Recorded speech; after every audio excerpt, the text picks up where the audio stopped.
അലങ്കോലപ്പെടുത്തണമെന്ന ഉദ്ദേശത്തോടുകൂടി ഇത്തരത്തിലുള്ള ഭീകരവാദികളുടെ ചിത്രം ഉയർത്തുന്നതിലൂടെ ഏത് തരത്തിലുള്ള സന്ദേശമാണ് ഇവർ സമൂഹത്തിന് നൽകുന്നത് എന്ന് വ്യക്തമാക്കുവാനായിട്ട് തയ്യാറാണ്. അതിനെതിരെയാണ് ഇന്ന് പാലക്കാട് ഇത്തരത്തിലൊരു പ്രതിഷേധം സംഘടിപ്പിക്കുന്നത്.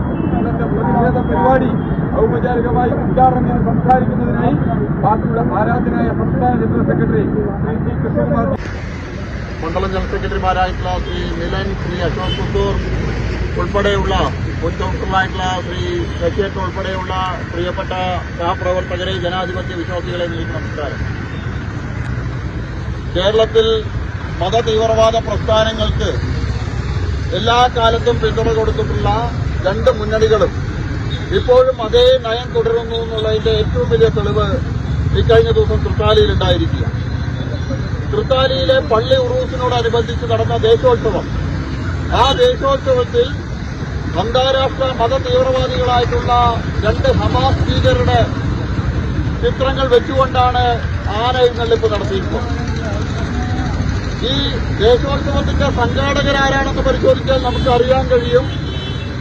കട്ടാപ്പിച്ച വോട്ടിനു വേണ്ടി രണ്ട് മുന്നണികളും കേരളത്തിൽ കാലാകാലങ്ങളായിട്ട് നടത്തിവരുന്ന മതതീവ്രവാദ ശക്തികളെ പീഡിപ്പിക്കുന്ന നയം. ഈ ദേശോത്സവത്തിന്റെ സംഘാടകൻ, അതിന്റെ പ്രസിഡന്റ് മുസ്ലിം ലീഗിന്റെ മുൻ നേതാവായിട്ടുള്ള, ഇപ്പോഴത്തെ കോൺഗ്രസ് നേതാവായിട്ടുള്ള ആളാണ് ശ്രീ മുഹമ്മദ് കൊപ്പം.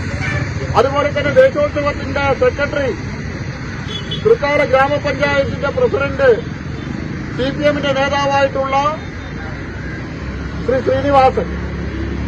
അങ്ങനെ രണ്ട് മുന്നണികളുടെയും പ്രധാന നേതാക്കന്മാർ, പ്രധാന ആളുകൾ ഉൾപ്പെട്ട ദേശോത്സവ കമ്മിറ്റി നടത്തിയ ഉറൂസിന്റെയോടനുബന്ധിച്ചുള്ള എഴുന്നള്ളിപ്പിലാണ് അന്താരാഷ്ട്ര ഭീകരരായിട്ടുള്ള രണ്ട് ഹമാസ് ഭീകരരുടെ ചിത്രങ്ങൾ എഴുന്നള്ളിച്ചിട്ടുള്ളത്. ഇത് ആദ്യ തവണയല്ല. ഈ ദേശോത്സവത്തിന്റെ മറവിൽ പോപ്പുലർ ഫ്രണ്ടിന്റെ പിന്നിൽ നിർത്തിക്കൊണ്ട് പോപ്പുലർ ഫ്രണ്ട് ഭീകരർക്ക് എല്ലാവിധ പരവതാനിയുമാണ് വിരിച്ചുകൊണ്ടുള്ള ഈ കലാപരിപാടി തുടങ്ങിയിട്ട് വർഷങ്ങളായി. മുൻകാലങ്ങളിൽ സദാം ഹുസൈൻ അടക്കമുള്ള അന്താരാഷ്ട്ര ഭീകരരുടെ ഫോട്ടോകൾ വെച്ചുകൊണ്ടാണ് ഈ ദേശോത്സവത്തിന് എഴുന്നള്ളിപ്പ് നടത്തിയിട്ടുള്ളത്. എല്ലാ വർഷവും ദേശോത്സവത്തിന്റെ മറവിൽ രാജ്യദ്രോഹ ശക്തികൾക്ക്, ഈ രാജ്യത്തിനെ തകർക്കാൻ ശ്രമിക്കുന്ന ശക്തികൾക്ക് വേണ്ട സൌകര്യം ഉണ്ടാക്കിക്കൊടുക്കുകയാണ് രണ്ട് മുന്നണികളുടെയും നേതാക്കന്മാർ. വാഹനങ്ങളടക്കം, അതിന് ഗൂഢാലോചന നടത്തിയ ആളുകളടക്കം നമ്മുടെ പ്രിയപ്പെട്ട ശ്രീനിവാസനെയും സഞ്ജിത്തിനെയും കൊലപാതകത്തിന് ആസൂത്രണം ചെയ്ത ആളുകളടക്കമുള്ള പ്രദേശമാണ് തൃത്താല. ആ തൃത്താലയും പരിസര പ്രദേശങ്ങളും കഴിഞ്ഞ കുറെ കാലമായിട്ട് തീവ്രവാദ പ്രസ്ഥാനങ്ങളുടെ വിഹാര കേന്ദ്രമാണ്. കാരണം അവിടെ തെരഞ്ഞെടുക്കപ്പെടുന്ന എംഎൽഎമാർ ഇത്തരം തീവ്രവാദ പ്രസ്ഥാനങ്ങൾക്ക് എല്ലാവിധ പിന്തുണയും. അയ്യോ നാട്ടാരെ നിങ്ങളറിഞ്ഞോ, അയ്യോ നാട്ടാരെ നിങ്ങളറിഞ്ഞോ, അയ്യോ നാട്ടാരെ നിങ്ങളറിഞ്ഞോ. പാലക്കാടിൻ തൃത്താലയിൽ, പാലക്കാടിൻ തൃത്താലയിൽ, പാലക്കാടിൻ തൃത്താലയിൽ, പാലക്കാടിൻ തൃത്താലയിൽ.